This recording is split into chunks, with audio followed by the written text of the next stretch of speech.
Simba. Hebu jaribuni kidogo kuichukua na kuisoma ili kujua mila ya klabu yenu na kulinda thamani ya klabu yenu. Kama wewe ndio unakuwa mtu wa kwanza kumkosoa mchezaji wako ndani ya mechi 3, jitegemee mjirani anafanyaje? Kisa nyuma mwiko wanamsema Dumbia. Mbona sasa tumseme Sheikh Tule? Yule bouncer, mbona tumsemi? Amefunga goli ngapi? Au sio striker yule? Hakusajiliwa msimu huu. Wamecheza mechi ngapi na yeye yupo? Eti. Mbona tusemi? Kwa nini tunasema Dumbia? Kwa sababu nyuma mwiko anasema Dumbia na sasa tunaenda kwa upepo huo wa Dumbia. Wamekuja watu wamebadilisha uraia, sasa hizo wamerudi nyumbani kwao walikotoka. Mbona sio hawakusema wenye timu yao? Wamekuja dawa kulia magugu kina Dipu wapo. Na kuscore wamescore lakini wapo. Mbona wameondoka? Kwa hiyo tuwe watu wa kwanza kuwalinda wachezaji wetu. Tusiwe watu wa kwanza sisi ndio kukandia. Afu shabiki maarufu ndio anaaminika na mashabiki wengi kwamba anakiongea yeye, maana yake ni jambo la taifa. Watu wanafuata. Haya, wewe umemwambia ndugu zake waje kumchukua Dumbia. Au mashabiki wengine waliokuwa huko ambao walikuwa wanatoa imani kwa Dumbia, tumpe muda. Watampa tena muda? Wote wanajaa kwenye upepo wako kwa Dumbia afanyaje? Aondoke. Tujiulize huyo mchezaji atapata confidence na kufanya vizuri uwanjani. Watu wana imani kwa nilimind jana kama ningekuepo pale. Wale wote jana walikuwa nakula makofi wote. Jana mimi ningelala Central. Hivi ninavyozungumza ningelala Central. Nisingemwacha salama hata mmoja wale. Wale wote kwa sababu unapombeza Dumbia njoo na namba zake. Dumbia akapata chance 10 kwenye michezo mitatu aliocheza. Yote kapiga nje. Ipo nafasi kapewa afu kashindwa kufunga. Kuna nafasi kapewa Dumbia na kipa kakosa kufunga. Kuna mtu anaweza kanitajia pale? Kwa hiyo wakikosa kutaja wale wote makofi. Wote wale jana ningetia makofi. Jana ingeona wana akili. Wangeongea lugha hii moja. Jamani viongozi, kwani Dumbia amemnunua shilingi ngapi? Mimi ndio ningeona wana akili. Viongozi watoke waambie bwana Dumbia tumenunua labda milioni 700. Toa lipa namba, tufanyaje? Tulipe hiyo hela mlomsajili Dumbia, tumrudishe alikotoka, tulete mchezaji wetu. Hiyo kauli ndio nilitaka waseme pale jana. Ungeungana nao. Sawa, ningewaelewa. Lakini sio la kuambia huyu wao katoroka ndugu zako wamfuate, huyu afai mechi 4 zinamtosha. Wewe sio mtu wa mpira. Viongozi wamepiga. Kama viongozi wamepiga hela, ndio mbeni lipa namba sasa mlete mchezaji wenu. Au kama mimi JB sinajiweza, si yule afai nimepoteza gharama zangu za usafiri kuja pale, si ndio? Mimi nipewe hiyo nafasi. Na kocha Steven Baka nipangwe ili nionyeshe upande wa pili wangu mimi JB 64 Dumbia afai. Wewe unaongea ukipewa hiyo nafasi hata shuti golini upigi. Si kwenda kumtoa mchezoni mchezaji. Kwa hiyo kuna watu wanaitumia mitandao ya kijamii kujinufaisha kupata maisha na kutaka kutrendi, lakini sio kuisaidia klabu. Wewe kama mwanachama unatakiwa kuwa mtu wa kwanza na mshabiki maarufu kumtetea mchezaji wako. Watu wamesajili watu kule kama mafungu ya nyanya mpaka leo hakuna chochote cha maana. Mbona hawasemi? Kwani wanangangania kwa Dumbia? Kwani wasiseme Sheikh Tule yule mwenye uraia pacha Senegal na Ufaransa huko? Mbona wamsemi yule bouncer?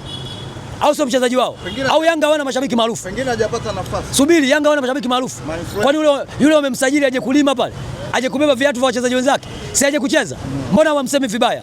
Kwa nini tu wa kwanza kumsema vibaya mchezaji wetu? Shida iko wapi Mnande? Shida kubwa kuna watu wanapomsema Dumbia jana, inawezekana miamala ishaingia kwenye simu zao. Imethibitishwa huko. Nisikilize basi. Kumsema Dumbia jana nina wasiwasi. Inawezekana miamala imesoma. So wanafuata upepo wa nyuma mwiko na wao wanapita umo. Maana yake inawezekana wametumwa na hao watu wamseme Dumbia ili maisha yao yafanyaje? Yaende vizuri. Kama kuna watu wamekuja kwenye Simba kujitafutia maisha, tuwajue mapema. Na kama kuna watu wanakuja Simba kwa ajili ya kusaka Simba ifanye vizuri, tusiwe watu wa kwanza kuwakosoa wachezaji wetu. Mechi 3 unawezaje kumkosoa mchezaji?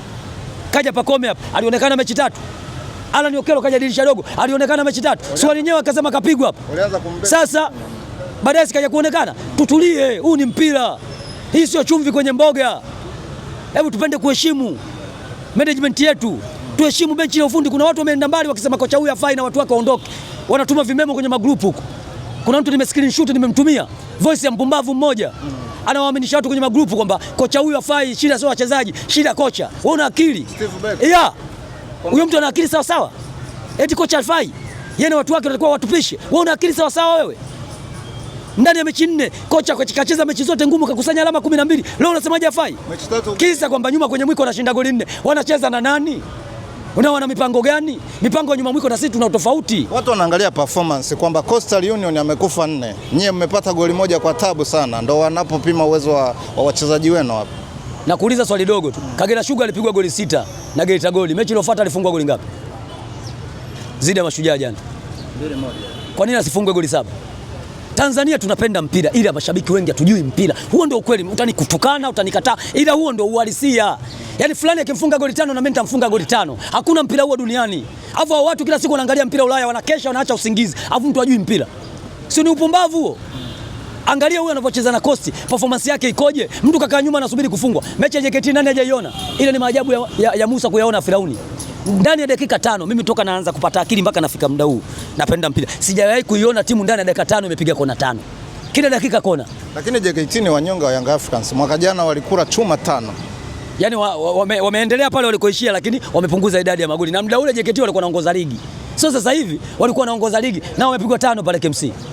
Na wakati wanacheza 5 goli 5 unapigwa goli 5 gawa JKT, na wakati tunaelekea kwenye mchezo wa dabi wa kwanza tuopiga Zanzibar. Goli la Mwalimu liokataliwa na Kipanga kule. Sawa?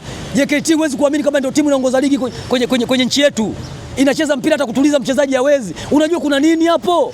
Hawa ndio maana akili yao yote na mawazo yao yako kwenye ligi ya Tanzania tu. Ukitaka kugugu na kujua hii timu inakuongoza ni hapa tu kwa baba na mama. Watafute kwenye mashindano tofauti. Waliko mzidi Simba Blaza, mimi nakupa milioni 2. Kagugo kwenye mashindano yote tulioshiriki nje ya Tanzania bara. Acha visiwani, nje ya Tanzania bara. Waliko tuzidi kwenye mashindano. Sawa, mimi nakupa milioni 2. Kuna Kagame, kuna Tusker, tumeshiriki Muungano, Mapinduzi. Hapa tu. Nenda kwenye Champions League, nenda kwenye shirikisho walikocheza finali mwaka juzi.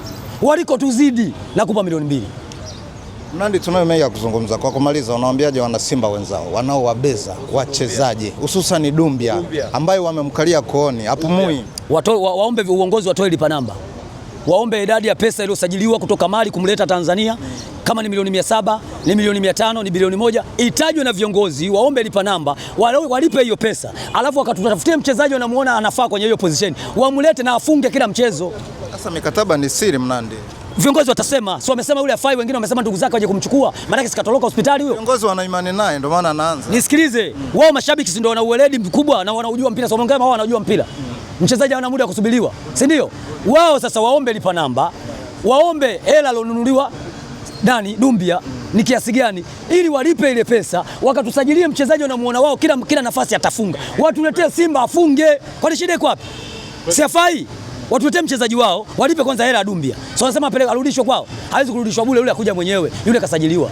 Kwa hiyo waombe lipa namba, waombe pesa alosajiliwa, walipe kwanza pesa. Baada hapo akatuletea mchezaji wanamuona huko kila nafasi atafunga. Watuletee Simba, kwa sababu Simba sisi tunataka matokeo. Sio, umeelewa kwa makini? Hicho ndio ujumbe wangu nakupeleka kwa mashabiki. Sawa, msikuwa mnatumwa huko ili mumseme Dumbia mpewe hela mkanufaisha maisha yenu, tutapigana makofi tuna uwanjani. Yaani jana sikufichi niko hapo uwanjani, wale wote kinajibidi ningetia makofi wote ningelala Central, nimekwambia. Wale wote ningelala Central mimi. Wale kina Kemzwanda wote ningetia makofi wale. Mtu anakuambia kitu cha msingi, bosi wako atakupa posho. Hayo ndo maneno hayo. Yaani mtu mwenye akili timamu anaweka bando lake, anakusikiliza, unajibishana na mtu kuhusu mchezaji, unamwambia bosi wako atakupa nauli. Bosi wake ndo amemleta Dumbia asifunge. Wewe una akili sawa sawa, mtaji basi wa bosi wake. Huo ni utashi ambao hauna maana. Tubadilike. Wenzetu wana wachezaji wamewaleta kama mafungu ya nyanya na hawachezi. Hawawasemi. Leo yuko wapi alobadilishwa uraia? Yupo. Watu wamefika mbali, wanasema Young Africans walikuwa na mkakati wa kujenga uwanja. Jambo likaishia hewani, sasa hivi wanajenga gorofa. Lakini ma-influencer wa Young Africans uwezo ukasikia wanatia neno kuhusu mikakati hiyo. Mnakwama wapi nyewe wana Simba? Ndio ujue kwamba wenzetu, kwa sababu watu wao mashabiki wao maarufu wamekaa nao karibu nao. Na ndio maana hawezi kuongea lugha yoyote mbovu. Shida kubwa nako viongozi wetu wameshindwa kukaa karibu na watu wao wale ambao wenye ushawishi. Sawa? Na kuwapa protocol na tamaduni za klabu ya Simba. Na ndio maana mtu akitoka kwenye mkorosho anakurupuka anatukana. Akitoka kwenye mwembe anakurupuka anatukana. Lakini kama wangewashawishi hao wale washabiki maarufu wako nao karibu, haya maneno usingeyasikia. Kwani wao hawana vibovu? Ndio maana nimetoka kusema sasa hivi. Yule Sheikh Tule mwenye uraia pacha, kana goli ngapi? Umesikia Yanga wanamsema? Yule Bausa ana goli ngapi kwenye hizo mechi 3 walizocheza? Wanamsema? Kwa nini hata wao wenyewe wanasema Dumbia? Kwa nini wanasema mchezaji wao? Kwa nini wanasema Dumbia? Kwa sababu Simba ni daraja kubwa. Ni timu ambayo inaonekana duniani. Na ndio maana wanamzungumza ili wamtoe mchezoni. Dumbia asiende kufanya kile kitu kwa sababu washajua shampiga pini. Dumbia akapigwa pini. Dumbia kaimbwa kabla hajafika. Kuna mchambuzi mnafiki alisema ili Mpanzu yupo kimwili Simba, kiroho yuko Jangwani. Huyo kasema kwamba watu wasajili mabeki kama ulipata. Aliandika kwenye chapisho kwenye ukurasa wake. Lakini Dumbia amekuja umeona anacheza. Anafunga. Maana yake kapigwa pini kabla hajafika Tanzania. Alishawaambia huyo mchezaji ni hatari. Kwa hiyo watu wameenda wamemblock. Baada ya kwenda kusajili mabeki, wameenda kumtia pini. Dumbia anakabwa na watu 3 mpaka 4. Kama mchezaji mbovu anahitaji kukabwa na watu 3 mpaka 4. Mechi zote alizocheza 3. Hajawahi kuachwa free. Uliye kumuona anaachwa free. Mechi zote anakabwa na watu 3 mpaka 4. Lakini jana mwangalie Ismail Tule anafunga lile goli, alikabwa na nani? Jozi. Si alikuwa peke yake jana anafunga? Lile la kichwa alikabwa. Lakini Dumbia angalia mipira yote ya juu ile ya 7 aliyoiwini. Yote alikuwa na watu. Hakuna mpira alikuwa yeye free tu. Anapiga kichwa. Maana ni mchezaji anaonekana na hatari zaidi kwenye eneo lile, na ndio maana jana ilikuwa penalti ile ya Dumbia. Kakamatwa kabisa mpaka chini. Lakini fair challenge. Hakuna tuta. Sawa? Ile ya Mpanzu haina tofauti na ya Chama kwenye kombe la Muungano. Akafinya mtu akachukua chini, anakafunika yuko pale pale. Baadaye wamemshindikiza akachungulia kaenda kule kafuta penalti. Kwa nini ulitoa kadi ya njano? Alitoa njano kama unakumbuka. Alifuta njano. Kafuta penalti, njano alifuta. Ndio ujue hapa kuna mipango mkakati ya kuitoa mchezoni Simba. Kama lile tukio umefuta, futa na kadi ya njano. Kwa nini kadi ya njano hujafuta penalti umefuta? Na nani kakwambia ufunike? Na ulikuwa karibu. Maana yake waamuzi wapo kuingata Simba. Jana mtoto wetu huyu alitoka Azam. Jana alikuwa anakula umeme. Na nilisema baada ya mechi ya Singida, mechi inayofuata huyu mtoto Chilambo anaenda kula umeme. Na jana kweli alikuwa anakula umeme. Lakini ameona aibu kwamba ile ya Libasi aliacha. Libasi ile alokatwa ilikuwa umeme zaidi shairi. Lakini kaenda kujiridhisha hakuna njano. Lakini Simba akiguswa mtu kidogo nyekundu nje. Hizi kadi nyekundu angepewa nyuma kwenye mwiko. Hii FVS sasa zishafungiwa kwenye kabati, watu wanaenda kusomea kwenye semina. Kama ilivyozinduliwa VAR alafu imeshindwa kutumika, watu mpaka leo wako kwenye semina. Inaletwa mfumo mwingine. Ndio kama saa hizi wanaacha kujenga uwanja wanahamia kwenye magorofa. Kesho utasikia wanajenga mabanda ya kuku. Na mashabiki wao walalamiki. Wao wanataka matokeo. Lakini kwetu sisi huko watu wanataka kupewa 200 za ugali, ungewasikia. Sawa? Lakini wao pale sasa kumewekwa vichuguu pale kama mlima wa Kilimanjaro. Lakini sasa akili yao na mawazo yao, taarifa kwa umma. Mwenyewe nimejua sasa uwanja unaanza kujengwa. Taarifa kwa umma tunaenda kwenye magorofa. Kwa sababu serikali ishatoa maagizo kwenye majengo yote ambaye yaliochoka Kariakoo yanatakiwa yavunjwe na yafanywe maboresho ya jengo upya. Kwa hiyo na wao fulao lipo ndio hilo, wanaomba misaada. Wanatembeza bakuli, sio kwamba wanataka watu wachukue tenda. Hiyo ni msaada.